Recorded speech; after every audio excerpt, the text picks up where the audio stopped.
Hey, what's up, everybody? I'm here with Holiday Doc, the newest commentator for the MLG Pro Circuit for Black Ops.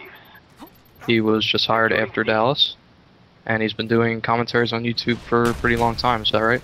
Yeah, fairly long. I would consider myself probably one of the longest competitive commentators out on YouTube, at least from the game battle side of things. Obviously, there is the PC guys who've been doing the commentaries over gameplay for many years, but as far as console and COD goes, I think I'm one of the longest out there.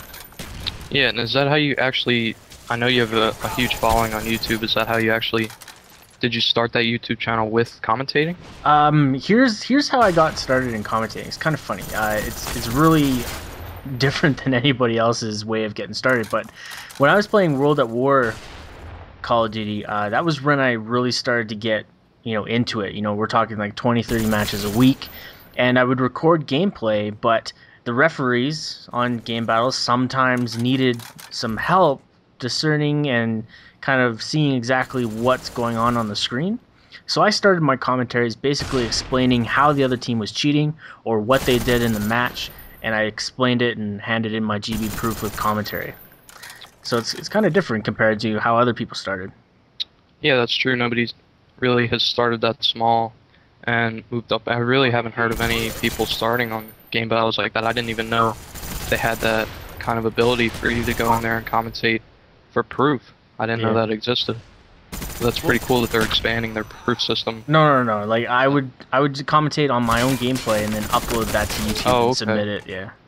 Oh, I see. I thought you would review matches that were disputed. Okay, No. misunderstood. Yeah. I wish we Okay. could. I wish we could. Like, there's so many things that I'd like to change with how reports go on GB, but that's a whole nother topic. Yeah, that's not really going to be the point of this. But the big thing is you recently been hired for MLG, and I want to know how did you get contacted by MLG? How did they find out about you? Well, that's a long story as well. I was supposed to be hired on before Dallas. So was approaching, and I was contacted by Nexi, and I submitted all my info, my trial commentary, as everybody did to try and get hired on for the new position. And like a week and a half, 2 weeks before Dallas hit, I got a return email saying, sorry, we can't hire you. You're Canadian. There's some conflicting issues. Anyways, take care. So I left it at that. Obviously, a lot of people seen my commentaries during and right after the Dallas event, and my distaste and my not I wasn't very happy with how things ran, and I kind of prompted me to kind of promote some more action to try and get in there. I emailed Sundance, got talking with him. He was impressed with my resume and some other stuff that I handed him, and the negotiations went back and they decided to pick me up, which was pretty surprising. I heard roughly about 3 weeks ago it was kind of finalized. Yeah, that's a pretty good move, I think, on MLG's part. You did say you've been playing since World at War and making commentaries since World at War, so you know the gameplay of Call of Duty. Whereas I'm not trying to downplay the other commentators, but they're not as, I want to say, experienced. Yeah, in the Call of Duty they're field. not as knowledgeable when it comes to the gameplay and what's going on.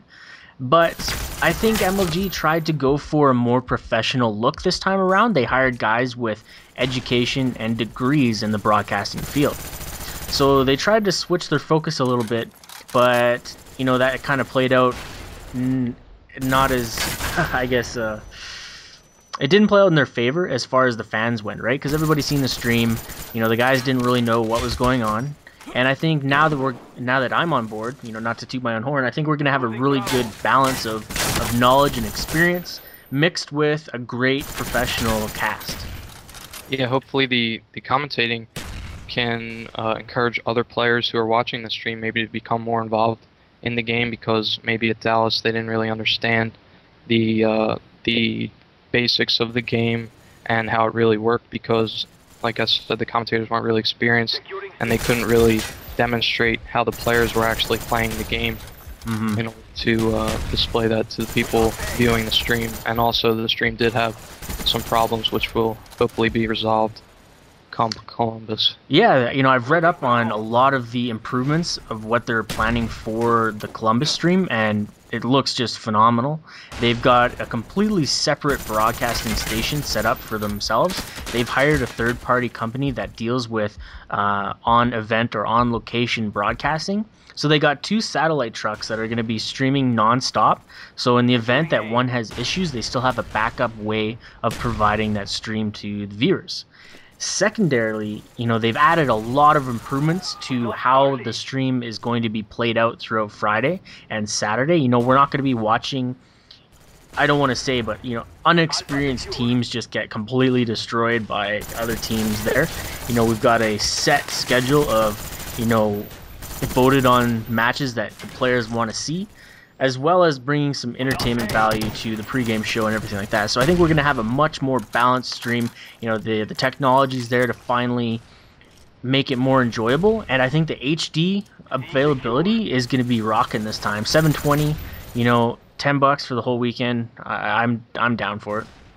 Yeah, it sounds like they're trying to become really focused on the stream and get more people to come out to the events and just really display it better because, based on the Dallas experience, people really didn't think that highly of Call of Duty based on, how the production went with the stream. And I was personally back there in the behind the scenes, and it was like we're walking into a whole nother world, the technology that they have back there. Yeah, it's crazy, isn't it? Like, the viewers don't really get to see that whole aspect of the LAN event. And I guess this kind of brings me to, one of the things that I'm planning to do for these events. I don't want to call it like a documentary, but I want to give people a visual experience of what really goes on at these LAN events. The viewers only see the stream. But for my channel, I just purchased a bunch of production equipment to just bring for myself. And I'm going to be doing like post interviews with teams, players, the backdrops and everything, kind of get the whole feel of what a LAN event is all about. And maybe encourage some more people to start showing up. Show them that it's not this scary, super ultra nerd hangout. And just, you break that stereotype and just show everybody that it's a really cool, fun place to just hang out all weekend long. And, play a bunch of video games with a bunch of other people that enjoy the same thing. Yeah, have you ever been to an MLG event, or is this going to be your first one? This is my first MLG event. Well, okay, not really, because I went to MLG Toronto. I wouldn't really call that a full-scale MLG event. It was kind of dumbed down. Yeah. I've been to lots of LAN events outside of MLG, and, obviously MLG dwarfs any other event out there in North America, that is, but... I'm really excited to go to Columbus and Anaheim and, a bunch of these other places. Yeah, well, look forward to meeting you. Hopefully you'll do a great job. I believe you will. I have seen a bunch of your videos on YouTube. You seem like you carry yourself with intelligence when it comes to the game. Constantly calling out things. You know a lot about the Call of Duty community. So hopefully that can lead to a much, much better presentation of what Call of Duty is about. I hope so. Hope so, man. I really just want to have the turnout like Halo does. 200 plus teams. That would be amazing. It would, yeah. It really would. It was kind of a shame to see so many open stations. How many people showed up at Dallas? I believe it was only, I want to say less than 40 teams.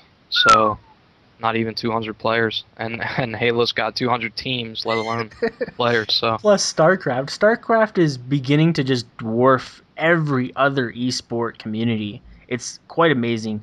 I love watching StarCraft. I can't play to save my life, but those commentators and that whole community is something that Call of Duty needs to get to, and I would love to be part of it. Yeah, I would too, man. I would too. Well, I think we're just about running out of time. Oh, okay, so is there anything you want to wrap up with, or? No, man, just, thanks for the opportunity. I'm going to be One last question, sorry to interrupt. Go ahead. But who is your predicted champion of Columbus?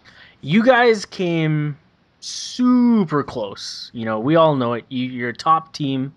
Leverage, though, has figured the formula out. They have it in the bag. The only thing I'm slightly worried about is just how all these teams are going to practice up in the last week. This last week with the update coming could mean like a total flop in how things are going to go. I don't want to name any championship, but I guarantee Leverage top 3, Resistance, I'm thinking top 3, and Envy top 3. Sounds good, man. Hope Yep. it plans out that way. Yeah, for Definitely. sure. All right, man. Well, thanks for coming on with me. Yeah, thank you. I'll talk to you later, No man. problem. See ya.